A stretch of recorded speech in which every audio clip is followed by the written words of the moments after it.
Okay, so we're gonna look at finding some square roots, and it's really helpful to kind of remember what your squares are. So 2 times 2 is 4, 3 times 3 is 9, and I kept going until I got down to 9 times 9. So this 2 times 2, I could have written as like 2 squared equals 4. So like 3 squared equals 9. And I would keep going down. So 4 squared is 16, 5 squared is 25. These numbers are just helpful to kind of keep in the back of your mind as you are finding square roots. So let's take a look at an example. So if I wanted to do the square root of negative 12, for example. Okay. So when you have a negative number under your square root, if you notice over here, they have to be the same number. So 3 times 3 is 9. This is a root, okay?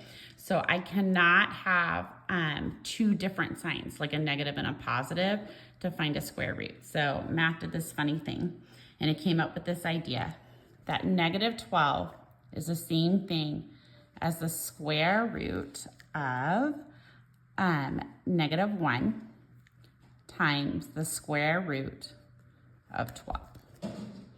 So I'm going to break it apart so it looks like this. So then I've got to find the square root of 12. And this is kind of how I do this, is I think about the numbers or the factors that make up 12. So I could do 1 times 12. I could do 2 times 6. I could do 3 times 4. So what I'm looking for is a number on this side, I just go in order, times a square root on this side. So I found one because I know I can get to 4. So 4 could be the same thing as 2 times 2. Okay, so now I'm going to break this down again. So I still have my negative 1, and I'm going to multiply that by 3 times 2 squared. Okay, and that's where I got the 2 squared, because I can break 4 into 2 times 2. That's why knowing like your perfect squares over here is kind of helpful too. So I need to keep simplifying this. So anytime you see the square root of negative 1, that's always going to equal I. Then I want to take out what I can. So the square root of 3, I can't break that down anymore. It's a prime number, so it's going to stay. But I can cancel out the square root of 2 squared. So when I do that, all I have to do is take my coefficient out. So I would have I times 2 times the square root of 3. That 3 can't come out because it's a prime number. And I'm going to rewrite this so it looks a little more mathy. I want to have my coefficient times I is the square root times the square root of 3. And that would be my answer. So let's try that again because it's a little tricky. So let's take a look at the number that you gave me. So you wanted to know the square root of negative 48. So I want to go ahead and take care of that negative sign first. So I know this is the same thing as the square root of negative 1 times the square root of 48.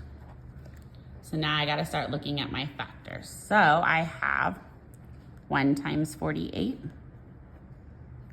I could do also 2 times 24.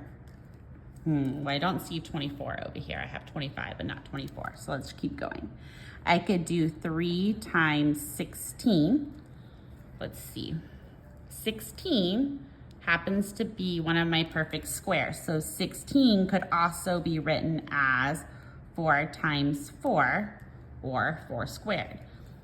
So I'm going to still have the negative square root of 1 times the square root of 3 times 4 squared. Okay, so now I'm going to keep simplifying. I know the square root of negative 1 is always going to be I times, well, I can't take the 3 out because it's prime, but I can take care of this 4. So when I take the 4 out, it's going to drop the squared part, And I'm still gonna have my square root of 3. And then I'm gonna write it a little more neatly. I want my 4 as my coefficient to the imaginary number I times the square root of 3.